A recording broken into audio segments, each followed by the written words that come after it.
दोस्तों, share market की दो बड़ी खबरें आपके साथ में शेयर करने वाला हूं। इसमें से सबसे बड़ी खबर है एसएमई आईपीओ को लेके। सेबी ने अपने रूल्स को टाइट किया है। एनएससी ने भी एक सर्कुलर जारी किया था, जो मैंने आपको यूट्यूब की शॉर्ट में और इंस्टाग्राम की रील में आपको ज़रूर बताया है।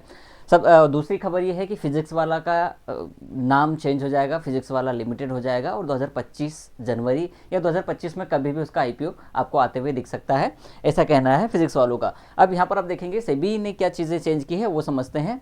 तो सेबी ने 4-5 नियम जारी किए हैं एसएमई आईपीओ के लिए। यहाँ पर हम समझते हैं इसको एक एक करके। सबसे पहले तो बात करेंगे कि जो ऑपरेटिंग प्रॉफिट मार्जिन है किसी भी एसएमई कंपनी का फाइलिंग से 3 साल पहले के, उसमें से 2 साल का 1 करोड़ होना चाहिए, जिसको आप एबिडा भी बोलते हैं, operating profit margin.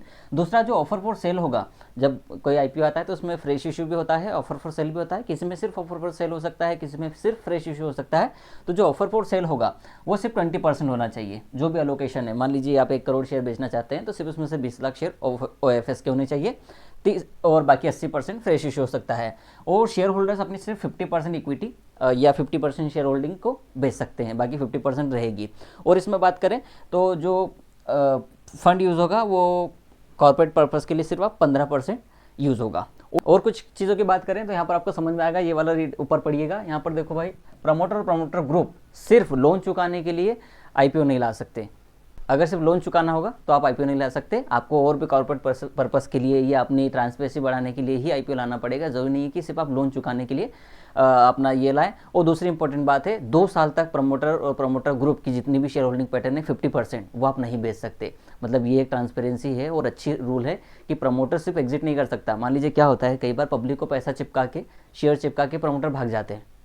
Fake company हो सकती है या उनको एग्जिट चाहिए, पूरी कंपनी पब्लिक कर दी और उसमें कुछ काम ही नहीं हो रहा, लॉस मेकिंग कंपनी हो गई बाद में, या उनका पर्पस ही ये था कि पंप एंड डंप करना है पब्लिक करके। एक तरीका हो सकता है और होता भी है।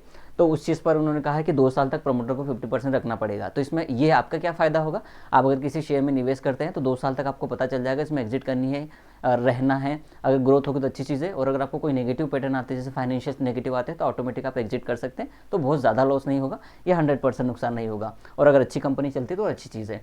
अब यहाँ पर कुछ चीज़ें फाइनेंशियल 2012 से 2025 के बीच में 15,000 करोड़ एनएससी के थ्रू, एनएससी इमर्ज के थ्रू एसएमई आईपीओ में रेज किया गया है 572 कंपनीज के द्वारा, और 140 है माइग्रेटेड टू मेन बोर्ड। और उसमें से जो 572 कंपनीज में से 140 company SME to main board में कन्वर्ट हो चुकी है। ये भी अच्छी चीज़ है। तो अगर आप इन एसएमई टू मेन बोर्ड वाली कंपनीज पर ध्यान रखेंगे तो ज़्यादा फायदा हो सकता है, वहाँ पर आपको ग्रोथ पोटेंशियल अच्छा मिलेगा। क्योंकि अगर वो मेन बोर्ड में कन्वर्ट हो रही है, इसका मतलब है फाइनेंशियल्स ठीक है, फंडामेंटल्स ठीक है, और वो कंपनी ग्रो कर रही है, इसलिए तो वो एसएमई टू मेन बोर्ड में कन्वर्ट हुई है। और भी बहुत सारे रूल्स हैं, आप पढ़ेंगे तो पता चलेगा।